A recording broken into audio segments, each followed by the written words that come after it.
బయట పెట్టుకుంటున్నాడు అప్పుడప్పుడు. మీరు గమనిస్తే నిన్న జైపాల్ రెడ్డి గారి అవార్డు ఇచ్చే సందర్భంలో మాట్లాడిన రేవంత్ రెడ్డిని, మొన్న కొల్లాపూర్ పోయి మాట్లాడిన రేవంత్ రెడ్డిని ఇద్దరిని ఒకే చోట పెట్టి చూపించండి మీడియా మిత్రులు ఎవరైనా. ఏం కనపడుతుందో మీకు? ఎంత అద్భుతమైన నటన కౌశల్యం, అబద్ధాల మీద నటన చేసే ఆయన అద్భుతమైన ప్రతిభ. తను మాట్లాడిన దానికి తనకే పోలిక పొంతనం లేకుండా, ఇక నిన్నటి మాటలు వింటే, నిన్నటి మాటలు చూస్తే పాపం తప్పకుండా గోబెల్స్ కనుక పుట్టి వస్తే ఆత్మహత్య చేసుకోవడం గ్యారంటీ. గోబెల్స్ నేను అర్హుణ్ణి కాదు, దీనికి నాకు ఇచ్చిన పదవికి ప్రజలు 100 సంవత్సరాలైనా కూడా ఇంకా ఈ ప్రపంచ ప్రజలందరూ అబద్ధం చెప్పాలంటే గోబెల్సే అని చెప్పి గోబెల్స్ గురించి మాట్లాడుకుంటున్నారు. ఇక ఈ ప్రపంచం ఇప్పటి నుంచి రేవంత్ రెడ్డి అని తీసుకోవచ్చు, గోబెల్స్ పేరు తీసేసి ఆ ప్లేస్లో రేవంత్ రెడ్డిని పెట్టుకోవచ్చు. పాపం జైపాల్ రెడ్డి గారు అయితే నిన్నటి మాటలు వింటే ఆయనకు ఒకేసారి పాపం నవనాడులు బిగించుకపోతాయి ఆయన బతికొస్తే. కానీ ఇప్పుడు ఇవాళ అది వింటే కనుక జైపాల్ రెడ్డి గారి ఆత్మ కూడా ఆత్మహత్య చేసుకుంటుంది. జైపాల్ రెడ్డి గారి ఆత్మ కూడా ఆత్మహత్య చేసుకుంటుంది నిన్నటి రేవంత్ రెడ్డి మాటలు వింటే. రేవంత్ రెడ్డి,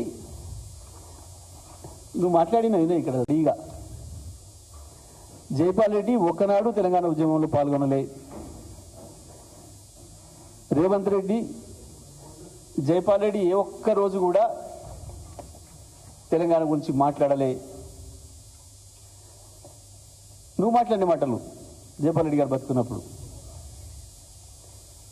ఒక్క రోజు అంటే ఒక్క రోజు జైపాల్ రెడ్డి గారి గురించి నువ్వు ఒక అక్షరం మంచి.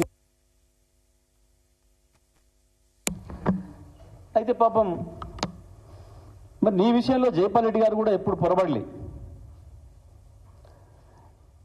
అసలు నిన్ను మనిషి కింద లెక్క పెట్టడానికే ఇష్టపడలే ఎప్పుడు జైపాల్ రెడ్డి గారు. అసలు నీ పేరు ఎవరైనా వారి ముందు ప్రస్తావిస్తే చిచి అని వదిలేసేది. చిచి నీ పేరు తీసుకోవడానికి కూడా ఇష్టపడకపోయేది. గంతగా ఒక గొంగలి పూరు కంటే కూడా అధ్వానంగా నిన్ను చూసిండు జైపాల్ రెడ్డి గారు.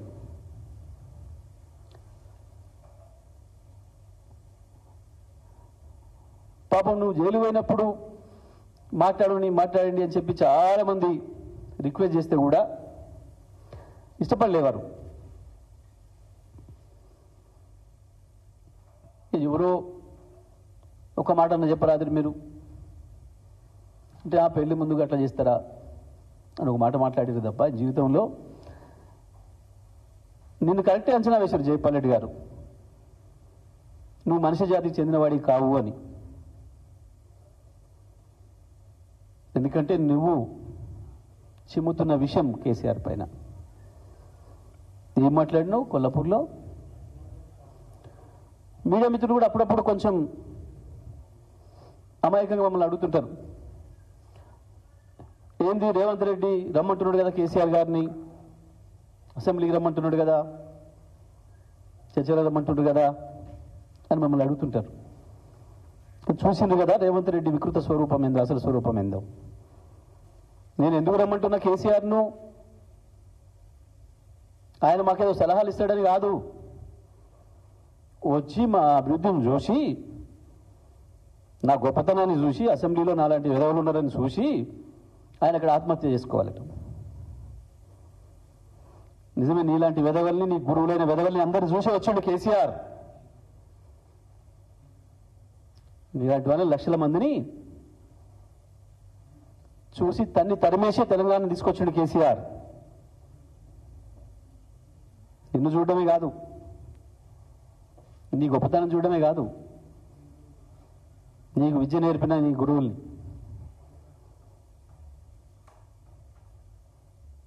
నువ్వు గురువు మించిన శిష్యుని అయితే అనుకుంటున్నావు నువ్వు. కానీ కొన్ని నేర్చుకోలే, నీ గురువు నుంచి కొన్ని నేర్చుకున్నావు. నీ గురువు నీలాగా నీ వికృత స్వరూపం బయట పెట్టుకున్నట్టు కాదు, బయటికి చాలా పాలిష్డ్గా కనబడతాడు ప్రపంచానికి. కానీ నీలాంటి వికృత స్వభావాలను కొంతమంది తయారు చేసిండు.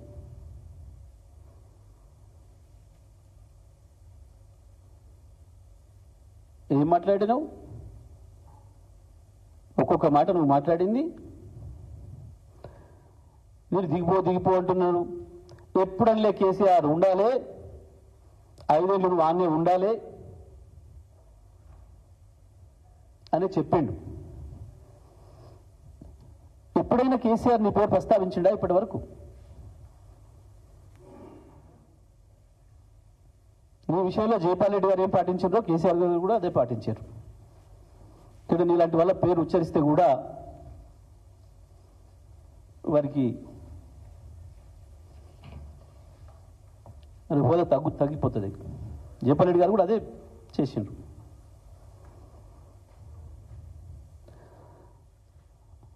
నువ్వు చేస్తున్న ద్రోహం ఇవ్వాలి తెలంగాణకి. కాళోజీ చెప్పిన పద్ధతుల్లో ప్రాంతేతరుడు దోపిడీ చేస్తే పావలదంక పారవేలినం, కానీ ప్రాంతం వాడే ద్రోహం చేస్తే కాళోజీ చెప్పింది ఏదో అది చేసి తీరుతాం. అందులో సందేహం లేదు. తెలంగాణ ప్రజలను చేసి తీరుతాం. ఇది ఎవరో ఒకరి కోరిక కాదు, తెలంగాణ ప్రజల కోరిక, కాళోజీ కోరిక. నీ ద్రోహాన్ని బయటపడకుండా ఉండడం కొరకు ఇట్లాంటి తప్పుడు భాష మాట్లాడుతూ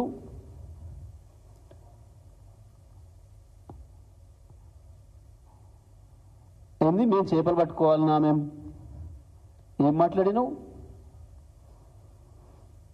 ఒక ఆయన బట్టలు ఉతుకుంటాయని తెచ్చి ఎమ్మెల్యేని చేసిన, ఒక ఆయన చేపలు పట్టుకుంటాయని తీసుకొచ్చి మంత్రిని చేసిన. ఇది నీ అహంకారం, నీ ఫ్యూడల్ స్వభావం.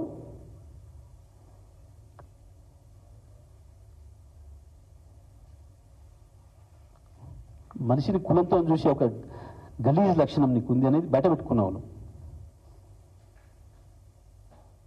నువ్వు కేసీఆర్తో పోలిక. నీకు కేసీఆర్ నేను చూసి బాధపడుతున్నాడు, ఏడుస్తున్నాడు. ముఖ్యమంత్రి కాకముందు ఏడ్చినా ఓకే, ప్రతిపక్షంలో ఉన్ననాడు ఏడవచ్చు ఆ సీటు కొరకు. కానీ 20 నెలలు దాటుతున్నా కేసీఆర్ నీ పేరే అన్నాడు ముట్టుకోకున్నా నెల రోజులు గింజుకొచ్చినావు. నా పేరు మాట్లాడలే, నా పేరు గుర్తు చేయలే అని. ఆఖరి నువ్వే చెప్పుకున్నావు. మళ్ళా నన్ను చూసి భయపడి మాట్లాడలే కేసీఆర్. మరి నిన్ను చూసి భయపడిన కేసీఆర్ గురించి ఎందుకు మాట్లాడుతున్నావు ప్రతిరోజు?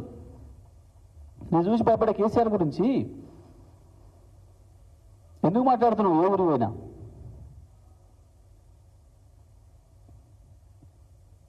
కొల్హాపూర్ చిల్లర మాటలేంది, నిన్న హైదరాబాద్లో నీ ప్రవచనాలేంది?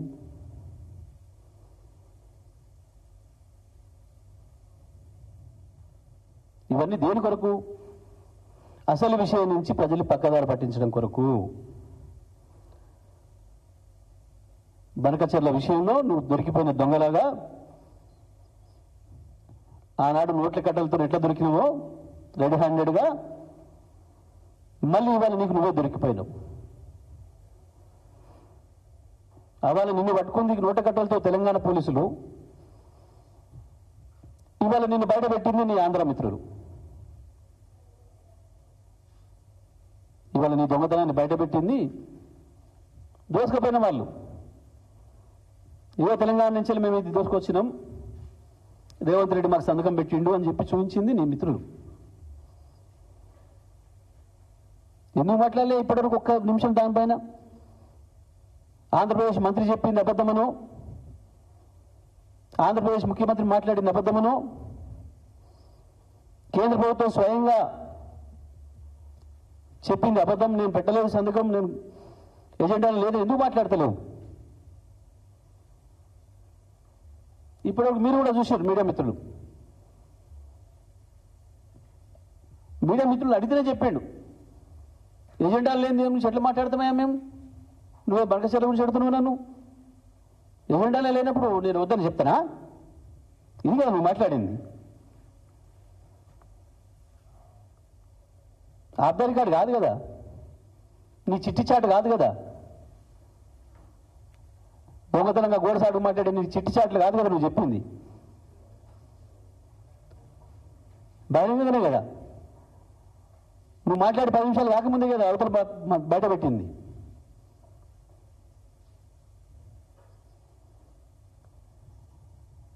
నేను నీచ రాజకీయాల కొరకు, తుచ్చ డబ్బు సంపాదన కొరకు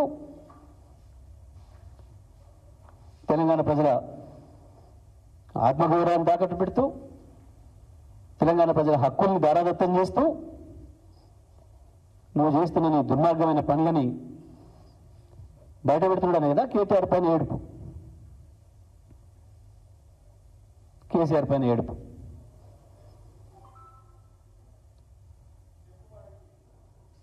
ఏంది? శాసనసభ నుంచి ఎవరిని సస్పెండ్ చేయలే.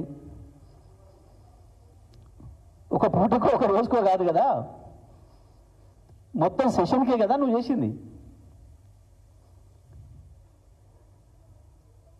కోట్లాది మంది ప్రజలు చూసిన విషయాన్ని కూడా, అవతల రికార్డులో ఉన్న విషయాన్ని కూడా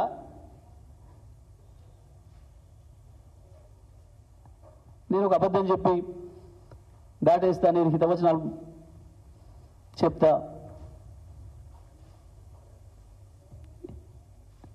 ఇంత నిస్సిగ్గుగా నిర్లజ్జగా మాట్లాడి తెలంగాణ పరువును దెబ్బతీస్తా ఉన్నావు.